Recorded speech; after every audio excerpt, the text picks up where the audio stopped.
Estamos no capítulo número 4 de Contagem Regressiva do pastor Bulhon. Alejandro Bulhon, pastor Bulhon. Por que sofremos? É o título do capítulo número 4, Por que sofremos? Na véspera de Natal, e as famílias se preparavam para celebrar aquela data festiva. Fazia anos que os irmãos não se viam. Mas dessa vez todos viajaram para a casa paterna e a família estava feliz. Filhos, noras, genros, netos, havia muitas pessoas, todas vivendo a alegria do espírito natalino. Como é bom, né? Quando a gente reúne a família, a gente fazia na casa lá da mãe, assim, isso também, reunindo todos os netos e filhos, era uma festa só. Só que nessa ocasião aqui, citado aqui no livro, aconteceu uma desgraça. De repente aconteceu algo trágico. Ouviu-se o barulho de um tiro de revólver e os gritos desesperados de um garoto. Quando os familiares entraram no quarto, viram uma cena terrível. Felipe estava no chão, com o rosto ensanguentado. Faria 9 anos no mês seguinte. Seu primo e melhor amigo, Luiz, gritava tomado pelo pânico em frente ao guarda-roupa onde o pai guardava o revólver calibre 38 carregado. Nenhum adulto viu o momento em que a arma disparou. As duas crianças brincavam de polícia e ladrão quando a tragédia aconteceu. Esse foi o início de um Natal que ninguém da família poderá esquecer. A mãe de Felipe gritava aos prantos: "Por que, Senhor? Por quê?" Como a gente se lembra de Deus nessas horas assim, né? Para, de alguma forma, culpar a Deus, né? O ser humano não consegue tirar do inconsciente essa pergunta. Todos carregamos os nossos porquês. O sofrimento não tem explicação aparente, mas dói, perturba e não nos deixa ser felizes. Como posso comer em paz quando há milhões de crianças no mundo que perecem de fome? Como desfrutar o calor de um cobertor no inverno quando há pessoas morrendo de frio nas ruas das grandes cidades? Se Deus é amor, por que existe o sofrimento? A injustiça que revolta. No capítulo 6 do Apocalipse, ao ser aberto o quinto selo, João vê pessoas cansadas de sofrer. Trata-se, na verdade, de uma metáfora na qual o sangue dos mártires derramado sob o altar, simbolicamente, página 26 agora, simbolicamente clama: "Até quando, ó soberano Senhor, santo e verdadeiro, que não julgas, nem vingas o nosso sangue dos que habitam sobre a terra?" Apocalipse capítulo 6, o versículo 10. Essas pessoas, em certa medida, representam todos os que sofrem sem motivo aparente. Se você olhar para o mundo, perceberá que existe muita injustiça. O mal parece triunfar sobre o bem. A pessoa honesta é considerada boba, enquanto o desonesto é tido como esperto.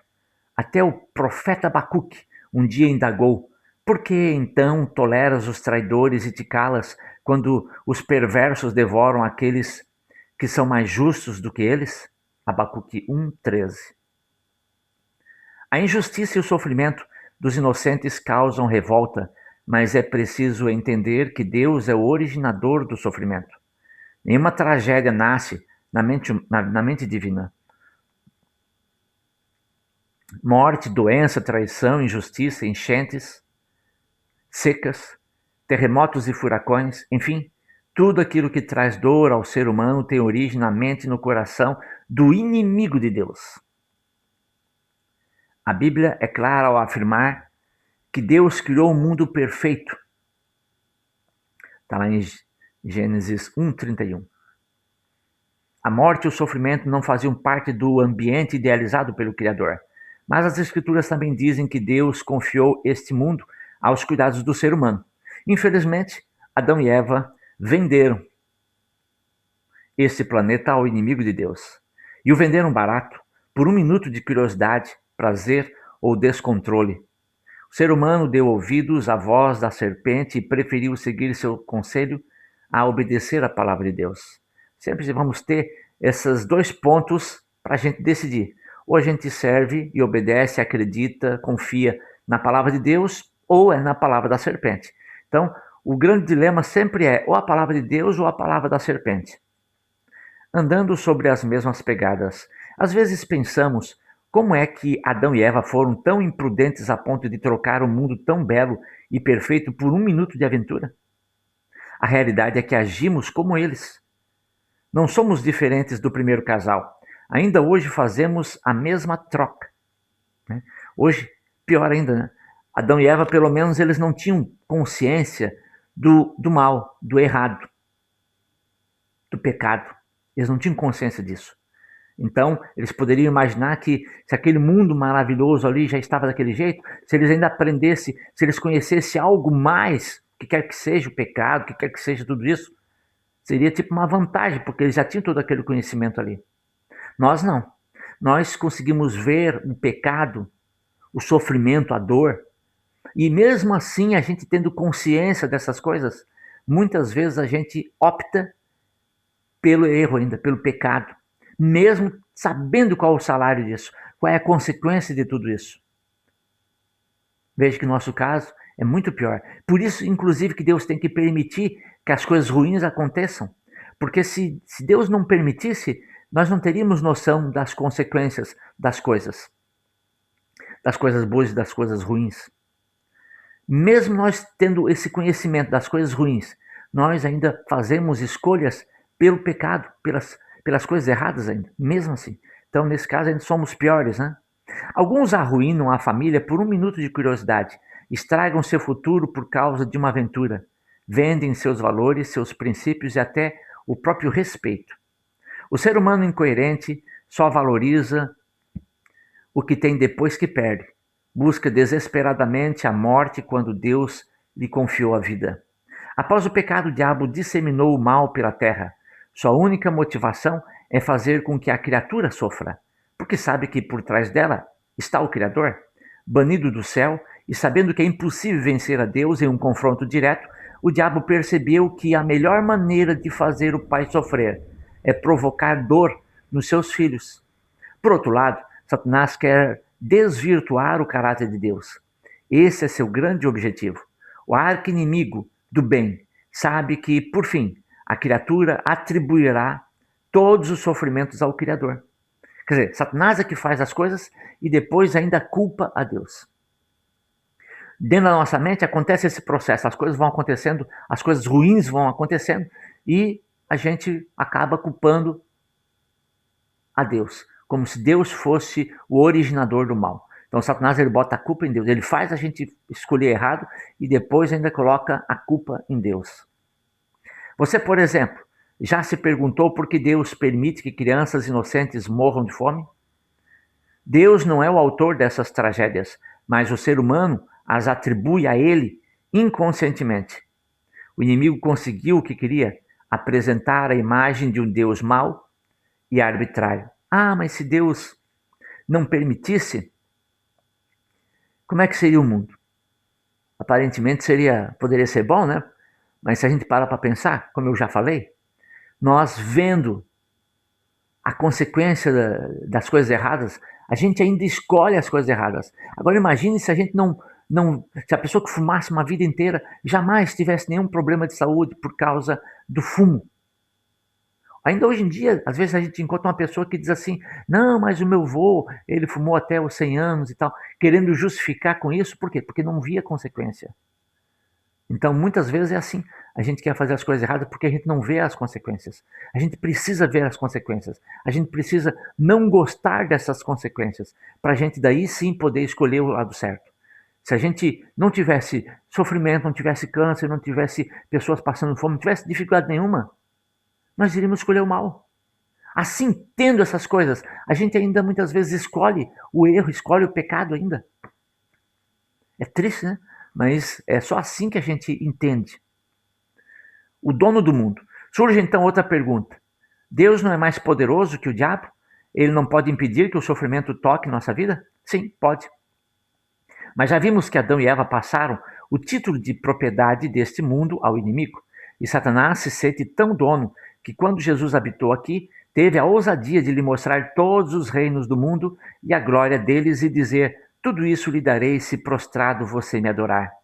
O diabo não é dono de nada, é um ser criado como qualquer outra criatura, mas se acha no direito de sentir-se dono do mundo e introduzir dor e tristeza naquilo que ele considera sua propriedade. Foi por isso que Deus nunca prometeu que seus filhos não sofreriam nesse mundo. Esse tipo de promessa Deus não fez, né? Analisemos a história de Lázaro.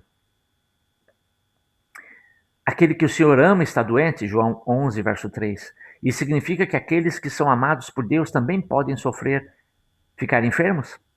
O que você acha? A Bíblia diz ainda que Lázaro morreu e que Maria reclamou com Jesus.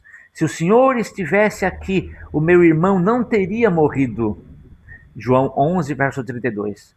Maria reproduziu o típico comportamento humano de atribuir a Deus uma culpa que não corresponde a ele. Encontramos outro exemplo no Salmo 23. Nele, Davi expressou sua confiança no Senhor como seu grande pastor. Mas apesar disso, ele declarou: ainda que eu ande pelo vale da sombra da morte, não temerei mal nenhum, porque tu estás comigo. Salmo 23, verso 4. Davi não afirmou que os que confiam no Senhor não morrerão. Ele disse que aqueles cujo pastor é o Senhor nunca estarão a sós no meio da escuridão e das trevas. O pastor sempre os acompanhará. Você está passando pelo vale da sombra da morte? Está enfrentando um momento difícil na vida? A morte lhe arrancou um ente querido e isso está doendo muito? Não rejeite a dor, aceite-a e tente administrá-la com um conforto divino. Criados para não sofrer. Certa vez recebi a carta de um amigo que estava passando pelo vale da sombra da morte. Tudo estava escuro ao seu redor e ele não enxergava a saída para o seu problema.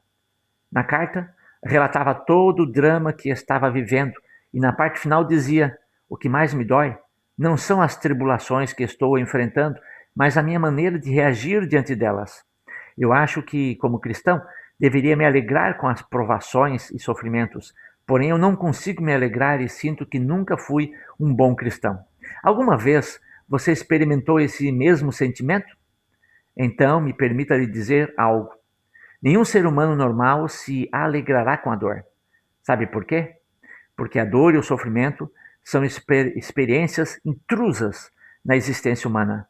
Deus não nos criou para sofrer, mas para ser eternamente felizes. Cardos e espinhos, enfermidade e morte são consequências da entrada do pecado nesse mundo. Portanto, nunca se encaixarão confortavelmente na experiência humana. Sempre estarão machucando. Podemos conviver com tudo isso, mas será sempre desconfortável. O conselho bíblico é que devemos nos alegrar em meio à dor, não por causa da dor. Ou seja, é possível para o cristão conviver vitoriosamente com o sofrimento por causa da presença de Jesus em sua vida. Os mártires de Apocalipse 6 morreram por causa da palavra de Deus e por causa do testemunho que deram. Está lá em Apocalipse capítulo 6, o versículo 9. Perceba que, embora esses cristãos tenham sido vitoriosos a ponto de morrer por Cristo, eles nunca aceitaram o sofrimento como algo normal. E mais ainda, acreditavam que havia chegado o momento de pôr fim à história do pecado. Ouro purificado no fogo. Egoísmo. Essa é a palavra certa para tentar compreender as motivações do diabo ao provocar sofrimento no ser humano. Ele nos faz sofrer pelo puro prazer de ver o sofrimento. Ele causa dor para destruir. Mas Deus, em seu infinito amor, toma esse sofrimento que saiu da mente do inimigo para destruir e o transforma em um instrumento de edificação. Assim, o ouro entra no fogo, mas não se queima com a madeira. Pelo contrário, ele sai purificado. Olha só que experiência interessante.